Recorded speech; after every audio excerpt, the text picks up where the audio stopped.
ನಮಸ್ಕಾರ ಸ್ನೇಹಿತರೆ, ಇವತ್ತಿನ ವಿಡಿಯೋಲಿ ನಾನು ಮಾ ಅನ್ನೋ ಹಿಂದಿ ಹಾರರ್ ಮೂವಿಯನ್ನ ಎಕ್ಸ್ಪ್ಲೈನ್ ಮಾಡ್ತೀನಿ. ರಕ್ತ ಬೀಜಾಸುರನ ಒಂದು ಹನಿ ರಕ್ತದಿಂದ ಹುಟ್ಟಿದ ಒಬ್ಬ ರಾಕ್ಷಸನಿಂದ ತನ್ನ ಮಗಳನ್ನ ಕಾಪಾಡೋಕೆ ಮತ್ತೆ ಈ ರಾಕ್ಷಸನ ಶಾಪಕ್ಕೆ ಒಳಗಾಗಿರೋ ಹಳ್ಳಿಯನ್ನ ಕಾಪಾಡೋಕೆ ಒಬ್ಳು ತಾಯಿ ಏನೆಲ್ಲ ಮಾಡ್ತಾಳೆ ಅನ್ನೋದೇ ಈ ಮೂವಿಯ ಸ್ಟೋರಿ. ಮೂವಿ ತುಂಬಾನೇ ಇಂಟ್ರೆಸ್ಟಿಂಗ್ ಆಗಿದೆ ಸ್ನೇಹಿತರೆ. ವಿಡಿಯೋನ ಮಿಸ್ ಮಾಡದೆ ಕೊನೆವರೆಗೂ ನೋಡಿ. ಅದಕ್ಕಿಂತ ಮುಂಚೆ ಚಾನಲ್ಗೆ ನೀವು ಸಬ್ಸ್ಕ್ರೈಬ್ ಆಗಿಲ್ಲ ಅಂದ್ರೆ ದಯವಿಟ್ಟು ಸಬ್ಸ್ಕ್ರೈಬ್ ಆಗಿ ಮತ್ತೆ ನೋಟಿಫಿಕೇಶನ್ ಬೆಲ್ ಐಕನ್ ಆನ್ ಮಾಡೋದ್ರ ಜೊತೆಗೆ ಹೈಪ್ ಕೂಡ ಮಾಡಿ ಸ್ನೇಹಿತರೆ. ಈ ಮೂವಿಯ ಸ್ಟಾರ್ಟಿಂಗ್ ಅಲ್ಲಿ ವೆಸ್ಟ್ ಬೆಂಗಾಲ್ ಅಲ್ಲಿ ಇರೋ ಚಾಂದರ್ಪುರ್ ಅನ್ನೋ ಸಣ್ಣ ಊರನ್ನ ತೋರಿಸ್ತಾರೆ. ಇಲ್ಲಿ ಒಂದು ಮ್ಯಾನ್ಷನ್ ಅಲ್ಲಿ ದೊಡ್ಡದಾಗಿ ಕಾಳಿ ಪೂಜೆ ನಡೀತಾ ಇರೋದ್ರಿಂದ ಊರಿನ ಜನರೆಲ್ಲ ಸೇರಿ ಸಂಭ್ರಮದಿಂದ ಪೂಜೆ ಮಾಡ್ತಿದ್ದಾರೆ. ಈ ಪೂಜೆಯ ವಿಶೇಷತೆ ಏನಂದ್ರೆ, ಯಾರ ಕನ್ಸಲ್ಲಿ ಕಾಳಿದೇವಿ ಕಾಣಿಸ್ಕೊಂತಾರೋ ಅವರೇ ಈ ಮ್ಯಾನ್ಷನ್ ನ ಒಳಗಿರೋ ದೇವಾಲಯದ ಬಾಗಿಲನ್ನ ತೆಗೆದು ಪೂಜೆ ಮಾಡಬೇಕು. ದೇವಿ ಯಾರ ಕನ್ಸಲ್ಲೂ ಕಾಣಿಸ್ಕೊಳ್ಳಿಲ್ಲ ಅಂದ್ರೆ ದೇವಸ್ಥಾನವನ್ನ ತೆಗೆಯೋ ಹಾಗೆ ಇಲ್ಲ. ಈಗ ಒಬ್ಳು ಹುಡುಗಿಯ ಕನ್ಸಲ್ಲಿ ಕಾಳಿದೇವಿ ಕಾಣಿಸ್ಕೊಂಡಿರೋದ್ರಿಂದ ಅವಳೇ ದೇವಿಗೆ ಪೂಜೆ ಮಾಡ್ತಾ ಇದ್ದಾಳೆ. ಇಲ್ಲಿ ಜಯದೇವ್ ಅನ್ನೋ ಹುಡುಗನ ಫ್ರೆಂಡ್ಸ್ ಇವನಿಗೆ ಹೇಳ್ತಿರೋದೇನಂದ್ರೆ, ಇವನು ಊರಿನ ಮುಖ್ಯಸ್ಥನ ಮಗ ಆಗಿ ಇವನಿಗೆ ಪೂಜೆ ಮಾಡೋ ಅವಕಾಶ ಸಿಗ್ಬೇಕಾಗಿತ್ತು. ಒಬ್ಳು ಹುಡುಗಿ ಹೇಗ್ ಪೂಜೆ ಮಾಡ್ತಾಳೆ ಅಂತ. ಆದ್ರೆ ಈ ಊರಿನವರು ಕನ್ಸಲ್ಲಿ ಯಾರಿಗೆ ಕಾಳಿದೇವಿ ಕಾಣಿಸ್ಕೊಂತಾರೋ ಅವ್ರು ಮಾತ್ರ ಪೂಜೆ ಮಾಡ್ಬೇಕು ಅಂತ ನಂಬೋದ್ರಿಂದ ಏನು ಮಾತಾಡ್ದಲ್ಲೇ ಸುಮ್ನಾಗ್ತಾನೆ ಜಯದೇವ್. ಇದೇ ಸಮಯದಲ್ಲಿ ಈ ಮ್ಯಾನ್ಷನ್ ನ ಮಾಲೀಕನ ಹೆಂಡತಿಗೆ ಡೆಲಿವರಿ ಆಗ್ತಾ ಇದೆ. ಟ್ವಿನ್ಸ್ ಗೆ ಜನ್ಮ ನೀಡ್ತಾ ಇದ್ದಾರೆ. ಮೊದಲನೇದು ಗಂಡು ಮಗು. ಈ ವಿಷಯ ಕೇಳಿ ಮಾಲೀಕ ಮತ್ತೆ ಊರಿನವರೆಲ್ಲ ತುಂಬಾನೇ ಖುಷಿ ಆಗ್ತಾರೆ. ಆದ್ರೆ ಎರಡನೇ ಮಗು ಹೆಣ್ಣು ಅಂತ ಗೊತ್ತಾಗ್ತಿದ್ದಂಗೆ ಎಲ್ಲ ಸೈಲೆಂಟ್ ಆಗಿ ಹೋಗ್ತಾರೆ, ದುಃಖದಲ್ಲಿ ಇದ್ದಾರೆ.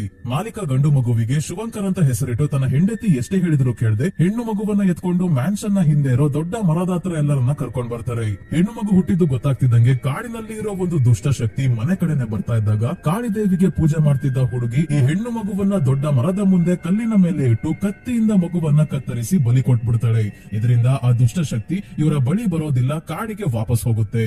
ಮಗುವಿನ ರಕ್ತ ಭೂಮಿಯ ಒಳಗೆ ಸೇರ್ಬೇಕಾದ್ರೆ ಭೂಮಿಯಲ್ಲಿ ತುಂಬಾನೇ ಹೆಣ್ಣು ಮಕ್ಕಳ ಮೂಳೆಗಳಿರೋದನ್ನ ನೋಡಿದ್ರೆ ಈ ಊರಿನವರು ಇಲ್ಲಿ ಆ ದುಷ್ಟ ಶಕ್ತಿಯನ್ನ ಊರಿಂದ ದೂರ ಇಡೋಕೆ ಬಲಿ ಕೊಡ್ತಾನೆ ಬಂದಿದ್ದಾರೆ. ಸೊ ಇಲ್ಲಿಗೆ ಕತೆ ಈಗ 40 ವರ್ಷ ಮುಂದೆ ಹೋಗುತ್ತೆ. ಅಂದ್ರೆ ಪ್ರೆಸೆಂಟ್ ಗೆ ಬರ್ತೀವಿ. ಕೋಲ್ಕತ್ತಾದ ಒಂದು ಆರ್ಟ್ ಗ್ಯಾಲರಿಯಲ್ಲಿ ಗೈಡ್ ಆಗಿ ಕೆಲಸ ಮಾಡ್ತಿರೋ ಅಂಬಿಕಾ ಅನ್ನೋ ಮಹಿಳೆಯನ್ನ ತೋರಿಸ್ತಾರೆ. ಇವಳು ಸ್ಕೂಲ್ ಮಕ್ಕಳಿಗೆ ನಾರಿ ಶಕ್ತಿ ಬಗ್ಗೆ ಇರೋ ಪೇಂಟಿಂಗ್ ತೋರಿಸಿ ರಕ್ತ ಬೀಜಾಸುರನ ಕಥೆಯನ್ನ ಹೇಳ್ತಾ ಇದ್ದಾಳೆ. ರಕ್ತ ಬೀಜಾಸುರ ದೇವತೆಗಳ ಮೇಲೆ ಯುದ್ಧ ಸಾರಿದಾಗ ಯುದ್ಧದಲ್ಲಿ ರಕ್ತ ಬೀಜಾಸುರನ ಒಂದೊಂದು ಹನಿ ರಕ್ತ ನೆಲದ ಮೇಲೆ ಬಿದ್ದಾಗ್ಲೂ ಅದರಿಂದ ಒಬ್ಬ ರಾಕ್ಷಸ ಹುಡ್ಕೊಂತ ಇರ್ತಾನೆ. ಹಾಗಾಗಿ ರಕ್ತ ಬೀಜಾಸುರನನ್ನ ಸೋಲ್ಸೋಕಾಗದೆ ದೇವತೆಗಳು ದೇವಿ ಪಾರ್ವತಿ ಹತ್ರ ಹೋದಾಗ ಪಾರ್ವತಿ ಕಾಳಿ ರೂಪದಲ್ಲಿ ಬೇರೆ ಸಪ್ತಮಾತೆಯರ ಜೊತೆ ಸೇರಿ ರಕ್ತ ಬೀಜಾಸುರನನ್ನ ಸರ್ವನಾಶ ಮಾಡ್ತಾರೆ. ಅದೇ ನಮ್ಗೆಲ್ಲ ಗೊತ್ತಿರೋ ಹಾಗೆ ಕಾಳಿದೇವಿ ರಕ್ತ ಬೀಜಾಸುರನ ರಕ್ತವನ್ನ ತಮ್ಮ ನಾಲಿಗೆಯ ಸಹಾಯದಿಂದ ನೆಲದ ಮೇಲೆ ಬೀಳೋಕೆ ಬಿಡ್ತಿರಲ್ಲ. ಸೊ ಈ ಕಥೆಯನ್ನ ಸ್ಕೂಲ್ ಮಕ್ಕಳಿಗೆ ಹೇಳ್ತಾಳೆ ಅಂಬಿಕಾ. ಈ ಸ್ಕೂಲ್ ಮಕ್ಕಳಲ್ಲಿ ಅಂಬಿಕಾಳ 12 ವರ್ಷದ ಮಗಳು ಶ್ವೇತಾ ಕೂಡ ಒಬ್ಳು. ಇಲ್ಲ ಇವಳ ಗಂಡ ಕೂಡ ಇದ್ದಾನೆ. ಇವನ ಹೆಸರು ಶುಭಂಕರ್ ಅಂತ. ಇವನು ಬೇರೆ ಯಾರು ಅಲ್ಲ ಸ್ನೇಹಿತರೆ, ಚಾಂದರ್ಪುರಲ್ಲಿ ಟ್ವಿನ್ಸ್ ಹುಟ್ಟಿದಾಗ ಹೆಣ್ಣು ಮಗುನ ಬಲಿ ಕೊಟ್ಟು ಗಂಡು ಮಗುನ ಉಳಿಸ್ಕೊಂಡ್ರಲ್ಲ, ಆ ಗಂಡು ಮಗುನೇ ಈಗ ದೊಡ್ಡ ಮಗು ಆಗಿರೋ ಶುಭಂಕರ್. ಮಗಳು ಶ್ವೇತಾಗೆ ಚಾಂದರ್ಪುರ್ಗೆ ಹೋಗ್ಬೇಕು ಅಂತ ತುಂಬಾನೇ ಆಸೆ ಇರುತ್ತೆ. ಆದ್ರೆ ಶುಭಂಕರ್ ಮತ್ತೆ ಅಂಬಿಕಾಗೆ ಇವಳನ್ನ ಆ ಊರಿಗೆ ಕರ್ಕೊಂಡು ಹೋಗೋಕೆ ಇಷ್ಟ ಇಲ್ಲ. ಇದಕ್ಕೂ ಕಾರಣ ಇದೆ, ಮುಂದೆ ಅದೇನು ಅಂತ ಗೊತ್ತಾಗುತ್ತೆ. ಕಾರಣ ಏನು ಅಂತ ಮಗಳಿಗೆ ಹೇಳ್ಬೇಕು, ಜಾಸ್ತಿ ದಿನ ಎಲ್ಲವನ್ನ ಮುಚ್ಚಿಡೋಕಾಗಲ್ಲ ಅಂತ ಅನ್ಕೊಳ್ಳೋಷ್ಟ್ರಲ್ಲಿ ಶುಭಂಕರ್ ಅವರಪ್ಪ ಅದೇ ಮ್ಯಾನ್ಷನ್ ನ ಮಾಲೀಕ ಸಾವನ್ನಪ್ಪಿದ್ದಾರೆ ಅಂತ ಫೋನ್ ಬಂತು. ಹಾಗಾಗಿ ಹೆಂಡತಿ ಮಗಳನ್ನ ಕೂಡ ಕರ್ಕೊಂಡು ಹೋಗಲ್ಲ, ಮಗಳಿಗೆ ಹೇಳೋದು ಇಲ್ಲ. ಅಂಬಿಕಾಗೆ ಮಾತ್ರ ವಿಷಯ ಹೇಳಿ ಶುಭಂಕರ್ ಚಾಂದರ್ಪುರ್ಗೆ ಹೊರಡ್ತಾನೆ. ಶುಭಂಕರ್ ಅಂತ್ಯಕ್ರಿಯೆ ಎಲ್ಲ ಮುಗಿಸಿ ಈಗ ಈ ಮ್ಯಾನ್ಷನ್ ಅಲ್ಲಿ ಯಾರು ವಾಸವಾಗಿಲ್ಲ, ಈ ಹಳ್ಳಿಯಿಂದ ಎಲ್ಲಾ ಸಂಬಂಧ ಕಳ್ಕೋಬೇಕು ಮೊದ್ಲು ಅಂತ ಇಲ್ಲಿನ ಸರ್ಪಂಚ್ ಆಗಿರೋ ಜಯದೇವ್ ನ ಭೇಟಿ ಆಗ್ತಾನೆ. ಅದೇ ಕಾಳಿ ಪೂಜೆಯಲ್ಲಿ ಇದ್ದ ಅದೇ ಜಯದೇವ್. ಇವನು ಈಗ ಹಳ್ಳಿಯ ಮುಖ್ಯಸ್ಥ ಅಂದ್ರೆ ಸರ್ಪಂಚ್ ಆಗಿದ್ದಾನೆ. ಈ ಮ್ಯಾನ್ಷನ್ ನ ಮಾರೋಕೆ ಒಳ್ಳೆ ಬ್ರೋಕರ್ ನ ಹುಡುಕಿ ಅಂತ ಶುಭಂಕರ್ ಜಯದೇವ್ಗೆ ಹೇಳಿ ಇಲ್ಲಿಂದ ವಾಪಸ್ ಕೋಲ್ಕತ್ತಾಗೆ ಹೊರಟಾಗ ಮನೆಯ ಹೊರಗೇನೆ ಮರದ ಬೇರಿಗೆ ಕಾಲಿಡುವಿ ಕೆಳಗೆ ಬೀಳ್ತಾನೆ. ಇದರಿಂದ ಇವನ ಶೂಗೆ ಮರದ ಬೇರು ಚುಚ್ಕೊಂಡಿದೆ. ದಾರಿಯಲ್ಲಿ ಕಾರ್ ಡ್ರೈವ್ ಮಾಡ್ಕೊಂಡು ಬರ್ಬೇಕಾದ್ರೆ ಅಂಬಿಕಾ ತಮ್ಮ ಮಗಳು ಶ್ವೇತಾ ಟ್ಯಾಬ್ ಅಲ್ಲಿ ಒಂದು ಮರದ ಡ್ರಾಯಿಂಗ್ ಮಾಡಿದಾಳೆ. ನೋಡಿ ಅಂತ ವಾಟ್ಸ್ಆಪ್ ಅಲ್ಲಿ ಫೋಟೋ ಕಳಿಸಿರೋದ್ರಿಂದ ಕಾರ್ ಸೈಡ್ ಗೆ ಹಾಕಿ ಫೋಟೋನ ನೋಡಿ ಗಾಬರಿ ಆಗೋಗ್ತಾನೆ. ಯಾಕಂದ್ರೆ ಮ್ಯಾನ್ಷನ್ ನ ಹಿಂದೆನೆ ಆ ದುಷ್ಟಶಕ್ತಿ ವಾಸವಾಗಿರೋ ಮರ ಇದು. ಮರದ ಮೇಲೆ ಆ ರಾಕ್ಷಸನ ಕಣ್ಣು ಕೂಡ ಬಿಡಿಸಿದಾಳೆ. ಇದನ್ನ ಶ್ವೇತಾ ಎಲ್ಲಿ ನೋಡಿದ್ಲು ಅಂತ ತಕ್ಷಣ ಅಂಬಿಕಾಗೆ ಫೋನ್ ಮಾಡಿ ಕೇಳ್ತಾ ಇದ್ದಾನೆ. ಆದ್ರೆ ನೆಟ್ವರ್ಕ್ ಇಲ್ದೆ ಕಾಲ್ ಕಟ್ ಆಯ್ತು. ಏನಪ್ಪಾ ಮಾಡೋದೀಗ ಅಂತ ಟೆನ್ಷನ್ ಅಲ್ಲೇ ಸಿಗರೆಟ್ ಸೇದ್ಕೊಂಡು ಕೂತಿದ್ದಾಗ ಕಾರ್ನ ಮಿರರ್ ಅಲ್ಲಿ ಹಿಂದೆ ಆ ಮರದ ರಾಕ್ಷಸ ಇರೋದನ್ನ ನಾವು ನೋಡ್ತೀವಿ. ಶುಭಂಕರ್ ತನ್ನ ಶೂಗೆ ಚುಚ್ಕೊಂಡಿರೋ ಮರದ ಬೇರನ್ನ ಈಗ ನೋಡಿ ತೆಗಿಬೇಕಾದ್ರೆ ಆ ರಾಕ್ಷಸ ಮರದ ಬೇರುಗಳಿಂದ ಅವನ ಮೇಲೆ ದಾಳಿ ಮಾಡಿ ಗಟ್ಟಿಯಾಗಿ ಹಿಡ್ಕೊಂತಾನೆ. ಇದರಿಂದ ಬಾಯಿಯಲ್ಲಿ ಇದ್ದ ಸಿಗರೆಟ್ ತನ್ನ ಬಟ್ಟೆ ಮೇಲೆ ಬಿದ್ರು ಏನು ಮಾಡಕ್ಕಾಗಲ್ಲ. ಬೆಂಕಿ ಹತ್ಕೊಂಡಿದ್ರಿಂದ ಶುಭಂಕರ್ ಸುಟ್ಟು ಹೋಗಿ ಸಾವನ್ನಪ್ತಾನೆ. ಪೊಲೀಸ್ ಅವರು ಸಿಗರೆಟ್ ಕಾರಲ್ಲೇ ಬಿಸಾಕಿದ್ರೇನೋ ಅದರಿಂದ ಬೆಂಕಿ ಹತ್ಕೊಂಡು ಪ್ರಾಣ ಕಳ್ಕೊಂಡಿದ್ದಾರೆ ಅಂತ ಅಂಬಿಕಾಗೆ ಹೇಳ್ತಾರೆ. ಇದರಿಂದ ಅಂಬಿಕಾ ಮತ್ತೆ ಶ್ವೇತಾ ತುಂಬಾನೇ ದುಃಖದಲ್ಲಿ ಇದ್ದಾರೆ. ಇವರನ್ನ ಭೇಟಿ ಆಗೋಕೆ ಸರ್ಪಂಚ್ ಜಯದೇವ್ ಕೂಡ ಬರ್ತಾನೆ. ಹಳ್ಳಿಯಲ್ಲಿ ಶುಭಂಕರ್ಗೆ ಹೆಣ್ಣು ಮಗಳಿರೋದು ಅಂತ ಯಾರಿಗೂ ಗೊತ್ತಿಲ್ಲ. ಸರ್ಪಂಚ್ ಮತ್ತೆ ಶುಭಂಕರ್ ಅವ್ರ ಅಪ್ಪನ್ನ ಬಿಟ್ಟು ಹೆಣ್ಣು ಮಗು ಹುಟ್ಟಿದ್ರೆ ಏನ್ ಮಾಡ್ತಾರೆ ಅಂತ ಮೂವಿಯ ಸ್ಟಾರ್ಟಿಂಗ್ ಅಲ್ಲೇ ನೋಡಿದೀವಿ. ಅದಕ್ಕೆ ಶುಭಂಕರ್ಗೆ ಹಳ್ಳಿಗೆ ಹೋಗೋಕೆನೆ ಇಷ್ಟ ಇರಲ್ಲ. ಹೀಗೆ 3 ತಿಂಗಳು ಕಳೆಯುತ್ತೆ. ಈಗ ಜಯದೇವ್ ಅಂಬಿಕಾಗೆ ಕಾಲ್ ಮಾಡಿ ಶುಭಂಕರ್ನ ಕೊನೆ ಆಸೆ ಅವನ ಮ್ಯಾನ್ಷನ್ ನ ಮಾರೋದಾಗಿತ್ತು. ಹಾಗಾಗಿ ಬ್ರೋಕರ್ ನಾಡಿದ್ದು ಮನೆ ನೋಡೋಕೆ ಬರ್ತಿದ್ದಾರೆ. ನೀವು ಬಂದು 1-2 ದಿನ ಇದ್ದು ಎಲ್ಲಾ ಪೇಪರ್ ವರ್ಕ್ ಮಾಡಿ ಹೋಗಿದ್ರೆ ಸೇಲ್ ಮಾಡೋದು ಈಸಿ ಆಗೋದು ಅಂತ ಹೇಳಿದಾಗ ಇದಕ್ಕೆ ಒಪ್ಕೊಂತಾಳೆ ಅಂಬಿಕಾ. ಈಗ್ಲೂ ಮಗಳನ್ನ ಚಾಂದರ್ಪುರ್ಗೆ ಕರ್ಕೊಂಡು ಹೋಗೋಕೆ ಅಂಬಿಕಾಗೆ ಇಷ್ಟ ಇಲ್ಲ. ಆದ್ರೆ ಶ್ವೇತಾ ತುಂಬಾನೇ ಹಠ ಮಾಡಿದ್ಲು ಅಂತ ಇವಳನ್ನ ಕೂಡ ಚಾಂದರ್ಪುರ್ಗೆ ಕರ್ಕೊಂಡ್ ಬರ್ತಾಳೆ. ಮ್ಯಾನ್ಷನ್ ಮುಂದೆ ಕಾರಲ್ಲಿ ಬರ್ಬೇಕಾದ್ರೆ ಮ್ಯಾನ್ಷನ್ ನ ಒಂದು ರೂಮ್ ಅಲ್ಲಿ ಸಾವನ್ನಪ್ಪಿರೋ ಶುಭಂಕರ್ ಅಂಬಿಕಾಗೆ ಕಾಣಿಸಿದ್ರಿಂದ ಡಿಸ್ಟ್ರಾಕ್ಟ್ ಆಗಿ ಕಾರ್ ಮುಂದೆ ಬಂದ ದೀಪಿಕಾ ಅನ್ನೋ ಹುಡುಗಿಯನ್ನ ಹಾರಿಸ್ತಾ ಇದ್ಲು. ಹೇಗೋ ಶ್ವೇತಾ ಕಿರ್ಚ್ಕೊಂಡಿದ್ರಿಂದ ತಕ್ಷಣ ಬ್ರೇಕ್ ಹಾಕ್ಬಿಡ್ತಾಳೆ. ಇದೇ ರೀತಿ ಅಂಬಿಕಾಗೆ ತನ್ನ ಗಂಡ ಅವಾಗ ಕಾಣಿಸ್ಕೊಂತಾ ಇರ್ತಾನೆ. ಕನ್ಸಲ್ಲೂ ಅಷ್ಟೇ ಅವನ ನೆನಪಿಂದ ಇನ್ನು ಅಂಬಿಕಾಗೆ ಹೊರಗೆ ಬರೋಕಾಗಿಲ್ಲ. ಈ ದೀಪಿಕಾ ಅನ್ನೋ ಹುಡುಗಿಯ ತಂದೆ ತಾಯಿ ಬಿಕಾಶ್ ಮತ್ತೆ ನಂದಿನಿ ಇವರೇ ಈ ಮ್ಯಾನ್ಷನ್ ನ ನೋಡ್ಕೊಂತಾ ಇದ್ದಾರೆ. ಮೊದಲು ಬಿಕಾಶ್ ನ ತಂದೆ ಬಿಮಲ್ ಈ ಮನೆಯಲ್ಲಿ ಕೆಲಸ ಮಾಡ್ತಿದ್ರು. ಈಗ ಅವರಿಗೆ ಹುಷಾರಿಲ್ಲ. ಮನೆಗೆ ಬರ್ತಿದ್ದಂಗೆ ದೀಪಿಕಾ ಶ್ವೇತಾನ ಕರ್ಕೊಂಡು ಈ ಮನೆಯಲ್ಲಿ ಎಷ್ಟು ರೂಮ್ ಇದೆ ತೋರಿಸ್ತೀನಿ ಬಾ ಅಂತ ಕರ್ಕೊಂಡು ಹೋದ್ರೆ ಅಂಬಿಕಾ ದೇವಾಲಯಕ್ಕೆ ಬೀಗ ಯಾಕೆ ಹಾಕಿದ್ದಾರೆ ಅಂತ ಕೇಳ್ತಾ ಇದ್ದಾಳೆ. ಬಿಕಾಶ್ ಹೇಳ್ತಾನೆ, ಕಾಳಿದೇವಿ ಕಳೆದ 40 ವರ್ಷಗಳಿಂದ ಯಾರ ಕನ್ಸಲ್ಲೂ ದರ್ಶನ ಕೊಟ್ಟಿಲ್ಲ. ಯಾರ್ದಾದ್ರೂ ಕನ್ಸಲ್ಲಿ ಕಾಳಿದೇವಿ ಕಾಣಿಸ್ಕೊಂಡ್ರೆ ಮಾತ್ರ ಬಾಗಿಲನ್ನ ತೆಗೆದು ಪೂಜೆ ಮಾಡೋದು ಅಂತ ಹೇಳ್ತಾನೆ. ಬಿಕಾಶ್ ನ ಹೆಂಡತಿ ನಂದಿನಿ ಇವರಿಬ್ಬರನ್ನ ನೋಡಿ ಮುಖ ಒಂಥರ ಮಾಡ್ಕೊಂಡಿದ್ದಾಳೆ. ಯಾಕಂದ್ರೆ ಶುಭಂಕರ್ಗೆ ಮಗಳಿದ್ಲು ಅಂತ ಗೊತ್ತಾಗಿ ಈ ವಿಷಯ ಯಾರಿಗೂ ಹೇಳ್ಬೇಡ ಸುಮ್ನಿರು ಅಂತ ಬಿಕಾಶ್ ಇವಳ ಬಾಯಿ ಮುಚ್ಚಿಸ್ತಾನೆ. ರಾತ್ರಿ ಊಟ ಮಾಡ್ಬೇಕಾದ್ರೆ ಇದ್ದಕ್ಕಿದ್ದಂಗೆ ಬಿಕಾಶ್ ಅವರಪ್ಪ ಬಿಮಲ್ ಶ್ವೇತಾ ಹತ್ರ ಬಂದು ಎಲ್ಲ ಸರ್ವನಾಶ ಆಗೋಗುತ್ತೆ. ಆ ರಾಕ್ಷಸನ ಶಾಪದಿಂದ ಯಾರು ಪಾರಾಗಕ್ಕಾಗಲ್ಲ ಅಂತ ಹೇಳ್ಬೇಕಾದ್ರೆ ಬಿಕಾಶ್ ಮತ್ತೆ ನಂದಿನಿ ಇವರನ್ನ ಕರ್ಕೊಂಡು ಹೋಗ್ತಾರೆ. ರಾತ್ರಿ ಮಲಗಿದ್ದಾಗ ಇದ್ದಕ್ಕಿದ್ದಂಗೆ ಶ್ವೇತಾಳ ಟ್ಯಾಬ್ ಅಲ್ಲಿ ಮತ್ತೆ ಆ ಮರ ಕ್ರಿಯೇಟ್ ಆಗುತ್ತೆ. ಆದ್ರೆ ಇದನ್ನ ಡ್ರಾ ಮಾಡಿದ್ದು ಶ್ವೇತಾ ಅಲ್ಲ, ಅದಾಗದೇನೆ ಡ್ರಾ ಆಗಿದೆ. ಹಿಂದಿನ ಕಿಟಕಿಯಿಂದ ಭಯಾನಕವಾಗಿರೋ ಇಬ್ರು ಮಕ್ಕಳ ಪ್ರೇತಾತ್ಮಗಳು ರೂಮ್ ಒಳಗೆ ಬಂದು ಶ್ವೇತಾಳನ್ನೇ ನೋಡ್ತಾ ಇದ್ದಾವೆ. ಮುಂದಿನ ದಿನ ಬೆಳಗ್ಗೆ ಜಯದೇವ್ ಬ್ರೋಕರ್ ನ ಕರ್ಕೊಂಡು ಬಂದಿದ್ದಾನೆ. ಬ್ರೋಕರ್ ಹೇಳೋದೇನೆಂದ್ರೆ ಎಲ್ಲಾ ಹಳ್ಳಿಯವರು ಈ ಮ್ಯಾನ್ಷನ್ ಶಾಪಗ್ರಸ್ತವಾಗಿದೆ ಅಂತ ಕೊಂಡುಕೊಳ್ಳೋಕೆ ಹೆದರುತ್ತಾರೆ. ಹಾಗಾಗಿ ಮಾರಾಟ ಮಾಡೋದು ಕಷ್ಟ ಅಂತ. ಇದಕ್ಕೆ ಕೋಪಗೊಂಡ ಜಯದೇವ್ ಮೊದಲು ಈ ಬ್ರೋಕರ್ ಗೆ ಬೈದು ಕಳಿಸಿ ಬೇರೆ ಬ್ರೋಕರ್ ನ ನೋಡ್ತೀನಿ ಅಂತ ಅಂಬಿಕಾಗೆ ಹೇಳ್ತಾ ಇದ್ದಾನೆ. ಮತ್ತೆ ಶುಭಂಕರ್ನ ಹೆಂಡತಿ ಮಗಳು ಇಲ್ಲಿಗೆ ಬಂದಿದ್ದಾರೆ ಅಂತ ಗೊತ್ತಾಗಿ ಜನರೆಲ್ಲ ನೋಡೋಕೆ ಬಂದಿದ್ದಾರೆ. ಆದ್ರೆ ಯಾರು ಖುಷಿಯಾಗಿಲ್ಲ. ಅದೇ ಶ್ವೇತಾಗೆ ದೀಪಿಕಾ ತಾನು ಮಾಡಿರೋ ಡ್ರಾಯಿಂಗ್ಸ್ ನ ತೋರಿಸಬೇಕಾದ್ರೆ ಆ ಮರದ ಡ್ರಾಯಿಂಗ್ ನ ನೋಡಿ ಈ ಡ್ರಾಯಿಂಗ್ ನಾನು ಮಾಡಿಲ್ವಲ್ಲ ಅಂತ ಯೋಚನೆ ಮಾಡ್ಬೇಕಾದ್ರೆ ದೀಪಿಕಾ, ಈ ಮರವನ್ನ ನೀನು ಆಗ್ಲೇ ನೋಡಿದ್ಯಾ? ಮನೆಯ ಹಿಂದೆನೆ ಈ ಮರ ಇರೋದು. ಆದ್ರೆ ಅಲ್ಲಿಗೆ ಯಾರು ಹೋಗೋ ಆಗಿಲ್ಲ ಅಂದ್ರು ಶ್ವೇತಾ ಕೇಳಲ್ಲ. ನಾನು ಯಾರಿಗೂ ಹೇಳಲ್ಲ, ನನ್ನನ್ನ ಅಲ್ಲಿಗೆ ಕರ್ಕೊಂಡು ಹೋಗು ಅಂತ ಫೋರ್ಸ್ ಮಾಡಿದಾಗ ಆ ಮರ ಎಲ್ಲಿದೆ ಅಂತ ತೋರಿಸ್ತಾಳೆ. ಆದ್ರೆ ಹತ್ರ ಹೋಗಲ್ಲ. ಈ ಮ್ಯಾನ್ಷನ್ ಇಂದ ಅಲ್ಲಿಗೆ ಯಾರು ಹೋಗ್ಬಾರ್ದು ಅಂತ ಅಡ್ಡಕ್ಕೆ ಮರದ ಕೊಂಬೆ ಬೇಲಿ ಎಲ್ಲ ಇಟ್ಟಿದ್ದಾರೆ. ದೂರದಿಂದನೇ ಶ್ವೇತಾ ಆ ಮರವನ್ನ ನೋಡ್ತಾಳೆ. ಇಲ್ಲೇ ಹೆಣ್ಣು ಮಕ್ಕಳನ್ನ ಬಲಿ ಕೊಡ್ತಿದ್ದ ಕಲ್ಲು ಕೂಡ ಇದೆ. ಇದೇ ಸಮಯಕ್ಕೆ ಅಂಬಿಕಾ ಇಲ್ಲಿಗೆ ಬಂದು ಈ ಜಾಗಕ್ಕೆ ಬರಬಾರ್ದು ಅಂತ ಹೇಳಿಲ್ವಾ, ಬಾ ಅಂತ ಕರ್ಕೊಂಡು ಹೋಗ್ಬೇಕಾದ್ರೆ ಕಿಟಕಿಯಿಂದ ಯಾರೋ ನೋಡ್ತಾ ಇರೋದನ್ನ ನೋಡಿ ಶಾಕ್ ಆಗ್ಬಿಡ್ತಾಳೆ. ಆದ್ರೆ ನೀಟಾಗಿ ನೋಡಿದಾಗ ಗೊತ್ತಾಯ್ತು ಈ ಮನೆಯ ಆರ್ಕಿಟೆಕ್ಟ್ ನ ಕೆಲಸ ಇದು. ಜನರಿಗೆ ಬಾಯಿಗೆ ಬರ್ಸೋಕೆ ಅಂತಾನೆ ಡಿಸೈನ್ ಮಾಡಿಸಿದಾನೆ ಅಂತ ಅನ್ಕೊಂತಾಳೆ. ಇದೇನೋ ಆರ್ಕಿಟೆಕ್ಟ್ ನ ಕೆಲಸ. ಆದ್ರೆ ಇವಳ ಹಿಂದೆ ನಿಂತಿರೋದು ಯಾರು ಅಂತ ಗೊತ್ತಾಗಲ್ಲ. ಅಂಬಿಕಾ ಇಲ್ಲಿಂದ ಹೊರಟಾಗ ಆ ಅಜ್ಜಿ ಬಚ್ಚಿಡ್ಕೊಂಡು ಇವರನ್ನ ಗಮನಿಸ್ತಾ ಇರೋದು ಅಂಬಿಕಾ ಕೂಡ ನೋಡ್ತಾಳೆ. ಆದ್ರೆ ನೀವ್ ಯಾರು ಅಂತ ಕೇಳೋಷ್ಟ್ರಲ್ಲೇ ಎಸ್ಕೇಪ್ ಆಗ್ತಾಳೆ ಅಜ್ಜಿ. ಈಗ ನಂದಿನಿ ಬಂದು ದೀಪಿಕಾಗೆ ಇಲ್ಲಿಗೆ ಯಾಕೆ ಬಂದೆ ಅಂತ ಬೈದು ಕರ್ಕೊಂಡು ಹೋಗ್ಬೇಕಾದ್ರೆ ನನಗೆ ಹೊಟ್ಟೆ ನೋವ್ತಾ ಇದೆ ಅಂತ ದೀಪಿಕಾ ಹೇಳ್ತಿದ್ದಾಳೆ. ಬ್ಲೀಡಿಂಗ್ ಆಗ್ತಿರೋದು ನೋಡಿ ಅಂಬಿಕಾ ಇವಳಿಗೆ ಮೊದಲ ಪೀರಿಯಡ್ಸ್ ಶುರು ಆಗಿದೆ ಅಂತ ಅಂತಿದ್ದಂಗೆ ದೀಪಿಕಾಳನ್ನ ನಂದಿನಿ ದರ ಎಳ್ಕೊಂಡು ಹೋಗಿ ಒಂದು ರೂಮ್ ಅಲ್ಲಿ ಕೂಡ ಹಾಕಿ ಕಾಳಿದೇವಿಗೆ ಅವಳನ್ನ ಕಾಪಾಡುವಂತ ಪೂಜೆ ಮಾಡಿ ಡೋರ್ ಕ್ಲೋಸ್ ಮಾಡ್ಕೊಂಡು ಹೋಗ್ತಾಳೆ. ಇವತ್ ರಾತ್ರಿನೇ ಆ ಮರದ ರಾಕ್ಷಸ ರೂಮ್ ಕಿಟಕಿ ಹೊರಗೆ ಬಂದು ತನ್ನ ಬೇರುಗಳ ಸಹಾಯದಿಂದ ಇವಳಿಗೆ ಚೆನ್ನಾಗಿ ಹೊಡೆದು ರೂಮ್ ತುಂಬಾ ಎತ್ತು ಬಿಸಾಕಿ ಕೊನೆಗೆ ಅಪಹರಿಸಿಕೊಂಡು ಹೋಗ್ತಾನೆ. ದೀಪಿಕಾ ಕಿರ್ಚಾಡೋ ಶಬ್ದ ಕೇಳಿ ಇವರಮ್ಮ ನಂದಿನಿ ಬಂದಾಗ ದೀಪಿಕಾ ಇಲ್ದೇ ಇರೋದನ್ನ ನೋಡಿ ಇವಳ ಈಗ ಕಿರ್ಚಾಡೋಕೆ ಶುರು ಮಾಡ್ತಾಳೆ. ಏನಾಯ್ತು ಅಂತ ಅಂಬಿಕಾ ಬಂದ್ರೆ ನನ್ ಮಗಳು ಕಾಣೆ ಆಗೋದಕ್ಕೆ ನೀವೇ ಕಾರಣ. ಅವಳನ್ನ ಅಂಸಜ ಅನ್ನೋ ರಾಕ್ಷಸ ಅಪಹರಿಸಿಕೊಂಡು ಹೋಗಿದ್ದಾನೆ. ಅವಳನ್ನ ನಿನ್ ಮಗಳು ಮರದ ಹತ್ರ ಕರ್ಕೊಂಡು ಹೋಗಿದ್ರಿಂದ ರಾಕ್ಷಸ ದೀಪಿಕಾಳನ್ನ ನೋಡ್ದ. ಅವನು ನಿನ್ನ ಮಗಳನ್ನ ಕೂಡ ನೋಡಿದಾನೆ ಅಲ್ವಾ, ನೋಡಿ ಏನಾಗುತ್ತೆ ಅಂತ ಅಂಬಿಕಾಗೆ ಹೇಳ್ಬೇಕಾದ್ರೆ ಬಿಕಾಶ್ ಇವಳನ್ನ ಕರ್ಕೊಂಡು ಹೋಗ್ತಾನೆ. ಅಂಬಿಕಾ ಈ ವಿಷಯ ಜಯದೇವ್ಗೆ ಫೋನ್ ಮಾಡಿ ಹೇಳಿದಾಗ ಅವನು ಪೊಲೀಸ್ ನ ಕರ್ಕೊಂಡು ಬರ್ತಾನೆ. ಪೊಲೀಸ್ ಆಫೀಸರ್ ಶೇಖರ್ ಈಗ 10 ದಿನದ ಹಿಂದೆನೆ ಈ ಊರಿನ ಸ್ಟೇಷನ್ ಗೆ ಅಪಾಯಿಂಟ್ ಆಗಿರೋದು. ಹಾಗಾಗಿ ಈ ಜಾಗದ ಬಗ್ಗೆ ಅಷ್ಟೇನು ಗೊತ್ತಿಲ್ಲ. ಶೇಖರ್ ಮೊದಲು ದೀಪಿಕಾ ಇದ್ದ ರೂಮ್ ನ ಕಿಟಕಿ ಹೊರಗೆ ಬಂದು ನೋಡಿದ್ರೆ ಇಲ್ಲಿ ಕೆಸರಿದೆ, ಆದ್ರೆ ಕಿಡ್ನಾಪ್ ಮಾಡಿರೋನ ಹೆಜ್ಜೆ ಗುರುತು ಇಲ್ವಲ್ಲ ಅಂತ ಹೇಳಿದಾಗ ಅಂಸಜ ರಾಕ್ಷಸ ಆಗಿದ್ದಾನೆ, ಅವನ ಹೆಜ್ಜೆ ಗುರುತು ಹೇಗಿರುತ್ತೆ?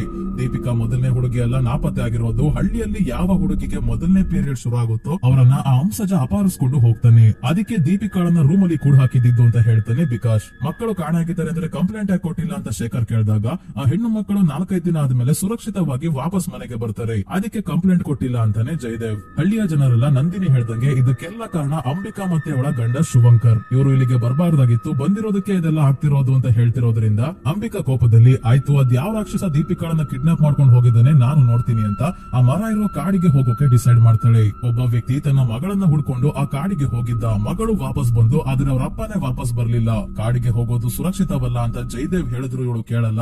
ಅದಕ್ಕೆ ಶೇಖರ್ ಕೂಡ ಅಂಬಿಕಾ ಜೊತೆ ಹೊರಡ್ತಾನೆ. ಕಾಡಿನಲ್ಲಿ ಆ ರಾಕ್ಷಸ ಇರೋ ಮರವನ್ನ ದಾಟಿ ಹೋದಾಗ ಇಲ್ಲೂ ಬರೀ ಅದೇ ರೀತಿ ಮರಗಳು, ಮರದ ಬೇರು ಬಿಟ್ರೆ ಏನೂ ಇಲ್ಲ. ಆದ್ರೆ ಒಂದು ಜಾಗದಲ್ಲಿ ದೀಪಿಕಾ ಇರೋ ಹಾಗೆ ಅಂಬಿಕಾಗೆ ಕಾಣಿಸುತ್ತೆ. ಆದ್ರೆ ಹತ್ರ ಹೋಗಿ ನೋಡಿದ್ರೆ ಮರದ ಮೇಲೆ ಒಬ್ಳು ಹುಡುಗಿಯ ಮುಖ ಕಾಣಿಸುತ್ತೆ, ದೀಪಿಕಾ ಇಲ್ಲಿಲ್ಲ. ತುಂಬಾನೇ ಮರದ ಮೇಲೆ ಇದೇ ರೀತಿ ಚಿಕ್ಕ ಮಕ್ಕಳ ಮುಖ ಎಲ್ಲ ಕಾಣ್ತಿದೆ. ಮಕ್ಕಳು ಮರದ ಒಳಗೆ ಸೇರಿ ಮರದ ರೀತಿನೇ ಆಗೋಗಿರೋ ಹಾಗೆ.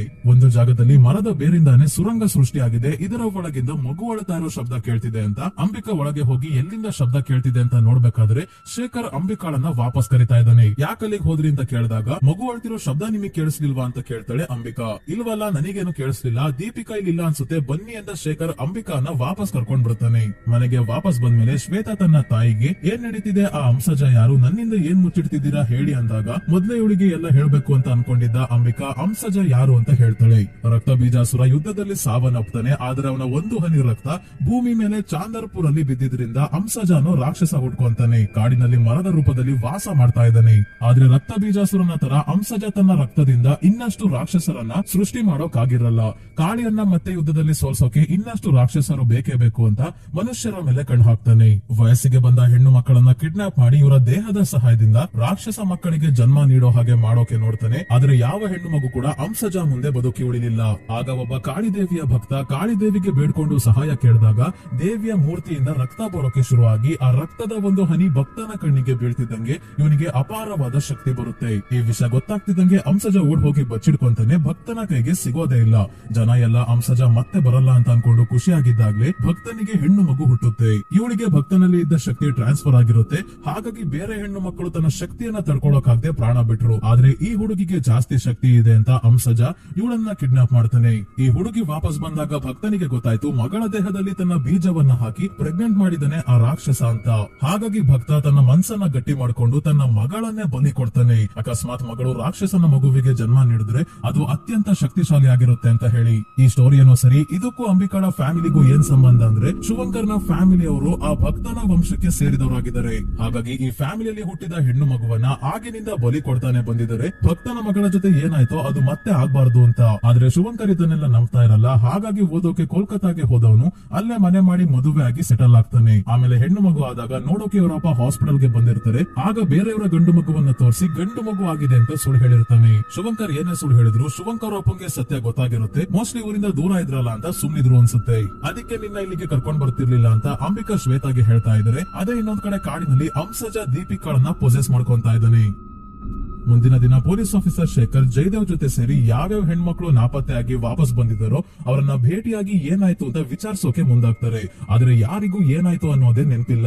ಒಬ್ಳು ಹುಡುಗಿ ಮಾತ್ರ ಒಬ್ಳು ಅಜ್ಜಿನ ನೋಡ್ದೆ ಅಂತ ಹೇಳ್ತಾಳೆ. ಅವತ್ತು ಅಂಬಿಕಾಗೂ ಕಾಣಿಸಿದ್ದಲ್ಲ ಅದೇ ಕೆಂಪಜ್ಜಿ.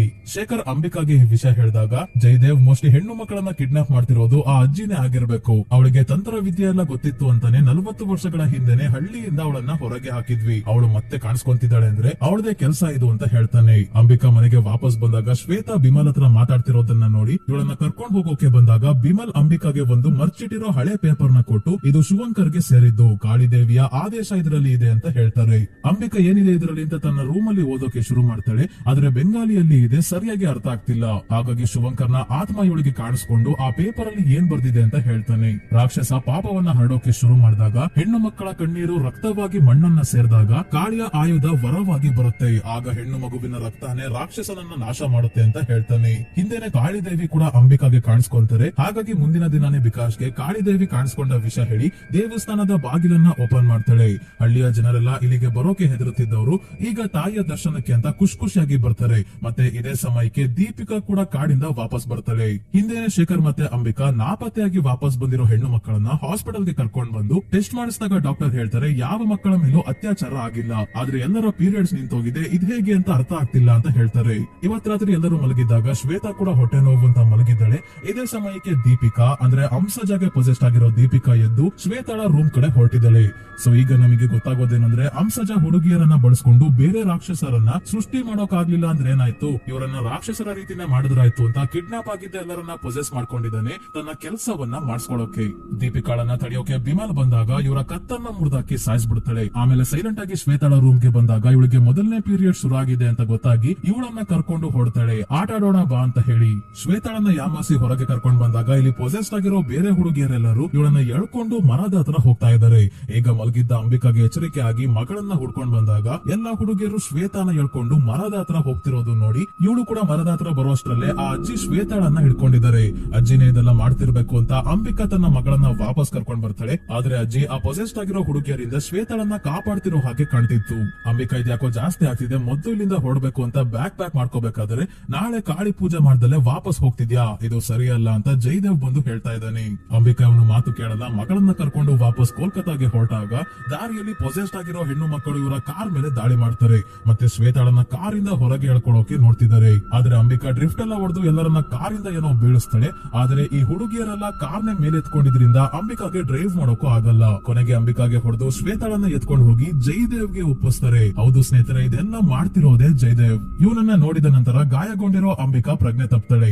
ಇನ್ನೊಂದ್ ಕಡೆ ಹಳ್ಳಿಯ ಮಕ್ಕಳೆಲ್ಲ ಕಾಣೆ ಹಾಕಿದರೆ ಅಂಬಿಕಾ ಕಾಣಿಸ್ತಿಲ್ಲ. ಬಿಮಲ್ ಸಾವನ್ನಪ್ಪಿದರೆ ಜಯದೇವ್ ಕೂಡ ಕಾಣ್ತಿಲ್ಲ ಅಂತ ಶೇಖರ್ನ ಜನ ಕರೆದು ಈ ವಿಷಯ ಹೇಳ್ತಾ ಇದ್ದಾರೆ. ಶೇಖರ್ ಸ್ವಲ್ಪ ಯೋಚನೆ ಮಾಡಿದಾಗ ಇವನಿಗೂ ಕೂಡ ಇದೆಲ್ಲದರ ಹಿಂದೆ ಜಯದೇವ್ನ ಕೈವಾಡ ಇರಬಹುದು ಅಂತ ಅನಿಸ್ತಾ ಇದೆ. ಯಾಕಂದ್ರೆ ಮೊದಲು ಕಾಡಿಗೆ ಹೋಗ್ಬೇಡಿ ಅಂತ ಅಂಬಿಕಾನ ತಡೆಯೋಕೆ ನೋಡಿದ್ದು, ಆಮೇಲೆ ನಾಪತ್ತೆ ಆಗಿದ್ದ ಮಕ್ಕಳನ್ನ ಮಾತಾಡ್ಸೋಕೆ ಹೋದಾಗ ಪದೇ ಪದೇ ಮಕ್ಕಳ ತಲೆ ಸವರ್ಬೇಕಾದ್ರೆ ಅವರು ಹೆದರ್ಕೊಂತ ಇದ್ದಿದ್ದು, ಮತ್ತೆ ಕಿಡ್ನಾಪ್ ಮಾಡ್ತಿರೋದು ಆ ಅಜ್ಜಿ ಅಂತ ಹೇಳಿ ಎಲ್ಲ ಅವರ ಮೇಲೆ ಹಾಕಿದ್ದು ನೆನ್ಪ್ ಮಾಡ್ಕೊಂಡು ಸೀದಾ ಕಾಡಿಗೆ ಶೇಖರ್ ಬಂದಾಗ ಜಯದೇವ್ ಇಲ್ಲೇ ಇದ್ದಾನೆ. ಇನ್ನೊಂದ್ ಕಡೆ ಅಜ್ಜಿ ಅಂಬಿಕಾಳನ್ನ ತಾವಿರೋ ಜಾಗಕ್ಕೆ ಕರ್ಕೊಂಡ್ ಬಂದು ಎಲ್ಲಾ ವಿಷಯ ಹೇಳ್ತಾ ಇದ್ದಾರೆ. ಈ ಅಜ್ಜಿ ಬೇರೆ ಯಾರು ಅಲ್ಲ, ಮೂವಿಯ ಸ್ಟಾರ್ಟಿಂಗ್ ಅಲ್ಲಿ 40 ವರ್ಷದ ಹಿಂದೆ ಕಾಳಿ ಪೂಜೆ ಮಾಡ್ತಿದ್ದ ಆ ಹುಡುಗಿನೇ ಆಗಿದ್ದಾರೆ. ಶಿವಂಕರ್ ಜೊತೆ ಹುಟ್ಟಿದ ಹೆಣ್ಣು ಮಗುವನ್ನ ಬಲಿ ಕೊಡೋಕೆ ಹೋದಾಗ ಇವಳ ಕೈಯಲ್ಲಿ ಅಮಾಯಕ ಮಗುವನ್ನ ಕೊಲ್ಲೋಕೆ ಆಗಿರಲ್ಲ. ಆಗ ಜಯದೇವೆ ಬಂದು ಕತ್ತಿನ ಇಸ್ಕೊಂಡು ಮಗುವನ್ನ ಬಲಿ ಕೊಟ್ಟಿರ್ತಾನೆ. ಕಾಳಿದೇವಿ ಕನ್ಸಲ್ಲಿ ಬಂದು ಏನ್ ಹೇಳಿದ್ರು ಅದನ್ನ ಎಲ್ಲರೂ ಅಪಾರ್ಥ ಮಾಡ್ಕೊಂಡಿರ್ತಾರೆ. ಅಂಬಿಕಾಗೆ ಕಾಳಿದೇವಿ ಕಾಣಿಸ್ಕೊಳ್ಳೋಕು ಮುಂಚೆ ಶಿವಂಕರ್ ಏನ್ ಹೇಳಿದ್ನೋ ಮಗುವಿನ ರಕ್ತದಿಂದ ರಾಕ್ಷಸ ನಾಶ ಆಗ್ತಾನೆ ಅಂತ ಈ ವಿಷಯ ಮೊದ್ಲೇ ಹಳ್ಳಿಯವ್ರಿಗೆಲ್ಲ ಗೊತ್ತಿರುತ್ತೆ. ಆದ್ರೆ ಅದನ್ನ ತಪ್ಪಾಗಿ ಅರ್ಥ ಮಾಡ್ಕೊಂಡು ಬಲಿ ಕೊಡ್ತಾ ಇರ್ತಾರೆ. ಜಯದೇವ್ ಕಾಳಿ ಪೂಜೆ ಮಾಡೋ ಅವಕಾಶ ತನಿಗೆ ಸಿಗ್ಲಿಲ್ವಲ್ಲ ಅಂತ ಕೋಪಕ್ಕೆ ಪೂಜೆ ಮಾಡಿದ ಹುಡುಗಿ ಮಾಟಗಾತಿ ಅಂತ ಹೇಳಿ ಹಳ್ಳಿಯಿಂದ ಹೊರಗೆ ಹಾಕ್ಸಿರ್ತಾನೆ. ಆಗಿನಿಂದ ಇಲ್ಲಿವರೆಗೂ ಆ ಹುಡುಗಿ ಅಜ್ಜಿ ಆಗಿ ಯಾರಿಗೂ ಕಾಣ್ದಂಗೆ ಹಳ್ಳಿ ಸುತ್ತಮುತ್ತಾನೆ ಓಡಾಡ್ಕೊಂಡು ಇದ್ದಾರೆ. ಒಂದಿನ ಅಂಸಜ ಜಯದೇವ್ ಮೇಲೆ ದಾಳಿ ಮಾಡಿ ಆ ಮಗುವನ್ನ ಯಾಕೆ ಸಾಯಿಸಿದೆ ಅಂತ ಕೇಳ್ತಾನೆ. ಯಾಕಂದ್ರೆ ಮಗು ಬದುಕಿದ್ರೆ ತನ್ನ ವಂಶವನ್ನ ಬೆಳೆಸಬಹುದಾಗಿತ್ತು ಅಂತ. ಜಯದೇವ್ ತನ್ನ ಪ್ರಾಣ ಕಾಪಾಡ್ಕೊಳ್ಳೋಕೆ ನನ್ನಿಂದ ದೊಡ್ಡ ತಪ್ಪಾಗೋಯ್ತು, ನೀವೇನ್ ಹೇಳ್ತಿರೋದನ್ನ ಮಾಡ್ತೀನಿ, ನಿಮ್ಮ ಸೇವಕನಾಗಿ ಇರ್ತೀನಿ ಅಂತ ಕೇಳ್ಕೊಂಡಾಗ ಮೊದ್ಲೇ ಕಳ್ಬುದ್ಧಿ ಐತೆ ಇವನಿಗೆ, ತನ್ನ ಕೆಲಸ ಮಾಡಿಸ್ಕೊಳ್ಳೋಕೆ ಸರಿಯಾಗಿದ್ದಾನೆ ಅಂತ ಅಂಸಜ ಇವನ ದೇಹವನ್ನೇ ಸೇರ್ತಾನೆ. ಮತ್ತೆ ಈ ಫ್ಯಾಮಿಲಿಯಲ್ಲಿ ಇನ್ನೊಂದು ಹೆಣ್ಣು ಮಗು ಹುಟ್ಲಿ ಅಂತ 40 ವರ್ಷ ಕಾಯ್ತಾನೆ. ಶಿವಂಕರ್ಗೆ ಹೆಣ್ಣು ಮಗು ಆಗಿದೆ ಅಂತ ಗೊತ್ತಾಗ್ತಿದ್ದಂಗೆ ಜಯದೇವ್ ಮೊದಲು ಶಿವಂಕರ್ ಅವರ ಅಪ್ಪನ್ನ ಸಾಯಿಸಿ ಶಿವಂಕರ್ನ ಕರೆಸ್ಕೊಂಡು ನಂತರ ಇವನನ್ನ ಸಾಯಿಸಿ ಈಗ ಅಂಬಿಕಾ ಮತ್ತೆ ಮಗಳು ಬರೋ ಹಾಗೆ ಮಾಡಿದ್ದಾನೆ. ಆ ಭಕ್ತನ ಫ್ಯಾಮಿಲಿಯಲ್ಲಿ ಹುಟ್ಟಿದ ಹೆಣ್ಣು ಮಕ್ಕಳಿಗೆ ರಾಕ್ಷಸ ಮಗುವಿಗೆ ಜನ್ಮ ನೀಡುವಷ್ಟು ಶಕ್ತಿ ಇದೆ ಅಂತ ಹೇಳಿ ಈಗ ಶ್ವೇತಾಳನ್ನ ಕಿಡ್ನಾಪ್ ಮಾಡಿರೋದ್ರಿಂದ ಅವಳಲ್ಲಿ ತನ್ನ ಬೀಜವನ್ನ ಹಾಕಿ ಪ್ರೆಗ್ನೆಂಟ್ ಮಾಡ್ತಾನೆ. ಆಮೇಲೆ ರಾಕ್ಷಸ ಮಗು ಹುಡ್ತು ಅಂದ್ರೆ ವಿನಾಶ ಆಗೋದಂತೂ ಖಂಡಿತ. ಹಾಗಾಗಿ ಅಂಸಜನ ತಡಿಬೇಕು ಅಂದ್ರೆ ಕಾಳಿ ಕೈಯಲ್ಲಿ ಮಾತ್ರ ಸಾಧ್ಯ. ಮೊದಲು ಕಾಳಿ ಪೂಜೆ ಮಾಡಿ ಆಶೀರ್ವಾದ ತಗುವಂತ ಅಜ್ಜಿ ಅಂಬಿಕಾಗೆ ಹೇಳಿ ಕಳಿಸ್ತಾರೆ. ಈ ಕಡೆ ಕಾಡಲ್ಲಿ ಶೇಖರ್ ಜಯದೇವ್ಗೆ ಮಕ್ಕಳಲ್ಲಿ ಅಂತ ಕೇಳ್ಬೇಕಾದ್ರೆ ಇವನು ಅಂಸಜಾಗಿ ಬದಲಾಗಿ ಶೇಖರ್ನ ಬಂಧಿಸಿ ಹಿಡ್ಕೊಳ್ತಾನೆ. ಎಲ್ಲಾ ಹುಡುಗಿಯರು ಕೂಡ ಇಲ್ಲೇ ಇದ್ದಾರೆ. ರಾತ್ರಿ ಅಂಬಿಕಾ ಕಾಳಿದೇವಿಗೆ ಪೂಜೆ ಮಾಡ್ತಾಳೆ. ಈಗ ಅಂಸಜನ ನಾಶ ಮಾಡ್ಲೇಬೇಕು ಅಂತ ಕಾಳಿದೇವಿ ಅಂಬಿಕಾನ ಅಲ್ಲ ಅಂಬಿಕಾಳ ಆತ್ಮದ ಮುಂದೆ ಬಂದು ಹಣೆಗೆ ಕುಂಕುಮವನ್ನ ಹಚ್ಚಿ ಶಕ್ತಿ ಕೊಟ್ಟು ಕಳಿಸ್ತಾರೆ. ಹಿಂದೆನೆ ಅಂಸಜನ ಹುಡ್ಕೊಂಡು ಕಾಡಿಗೆ ಬಂದಾಗ ಇಲ್ಲೇ ಅಂಸಜ ಜೊತೆ ಪ್ರಜ್ಞೆ ತಪ್ಪಿರೋ ಶ್ವೇತಾ ಕೂಡ ಇದ್ದಾಳೆ. ಈಗ ಮೊದಲು ಪೊಸೆಸ್ಡ್ ಆಗಿರೋ ಹೆಣ್ಣು ಮಕ್ಕಳು ಅಂಬಿಕಾ ಮೇಲೆ ದಾಳಿ ಮಾಡಿದಾಗ ಇವಳು ಎಲ್ಲರ ಹಣೆ ಮೇಲೆ ಕೈ ಇಡ್ತಿದ್ದಂಗೆ ಪೊಸೆಷನ್ ಇಂದ ಹೊರಗೆ ಬರ್ತಾರೆ. ಕಾಳಿದೇವಿಯ ಶಕ್ತಿಯಿಂದ ಅಂಬಿಕಾ ಈ ರೀತಿ ಮಾಡೋಕೆ ಸಾಧ್ಯ ಆಯ್ತು.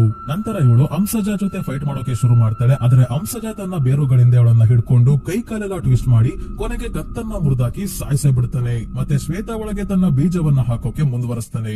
ಆದ್ರೆ ಇಲ್ಲಿಗೆ ಎಲ್ಲ ಮುಗ್ದಿಲ್ಲ. ಅಂಬಿಕಾಳ ಒಂದು ಹನಿ ರಕ್ತ ನೆಲದ ಮೇಲೆ ಬಿದ್ದು ಭೂಮಿಗೆ ಸೇರ್ತಿದ್ದಂಗೆ ಇಲ್ಲಿ ಸಾವನ್ನಪ್ಪಿರೋ ಹೆಣ್ಣು ಮಕ್ಕಳ ಆತ್ಮಗಳ ಜೊತೆಗೆ ಕಾಳಿದೇವಿ ಕೂಡ ಸೇರಿ ಅಂಬಿಕಾಳನ್ನ ಜೀವಂತಗೊಳಿಸಿ ಈ ಬಾರಿ ತುಂಬಾನೇ ಶಕ್ತಿಶಾಲಿಯಾಗಿದ್ದಾಳೆ. ಅಂಬಿಕಾಳ ಜಾಗದಲ್ಲಿ ಅಂಸಜಾಗೆ ಕಾಳಿನ ಕಾಣಿಸ್ತಾ ಇದ್ದಾರೆ. ಈಗ ಅಂಬಿಕಾಗೆ ಅಂಸಜ ಏನು ಮಾಡೋಕ್ಕಾಗಲ್ಲ. ಕಾಳಿಯ ಆಯುಧದಿಂದ ಅಂಸಜಾಗೆ ಚುಚ್ಚಿ ನಂತರ ಇವನ ಹೃದಯವನ್ನ ಹೊರಗೆ ತೆಗೆದು ಸಾಯಿಸ್ಬಿಡ್ತಾಳೆ. ಜಯದೇವ್ ಜೊತೆ ಇವನಲ್ಲೇ ಇದ್ದ ಅಂಸಜ ಕೂಡ ನಾಶ ಆದ. ಅಂಬಿಕಾ ತನ್ನ ಮಗಳ ಜೊತೆ ಎಲ್ಲಾ ಹೆಣ್ಣು ಮಕ್ಕಳನ್ನ ಕರ್ಕೊಂಡು ಬಂದಾಗ ಊರಿನ ಜನರು ತುಂಬಾನೇ ಖುಷಿಯಾಗಿದ್ದಾರೆ. ಆದ್ರೆ ಅಜ್ಜಿ ಶ್ವೇತಾಳ ದೇಹವನ್ನ ಚೆಕ್ ಮಾಡಿದಾಗ ಗೊತ್ತಾಯ್ತು ಇವಳಲ್ಲಿ ಅಂಸಜ ತನ್ನ ಬೀಜವನ್ನ ಹಾಕಿ ಆಗಿದೆ ಅಂತ.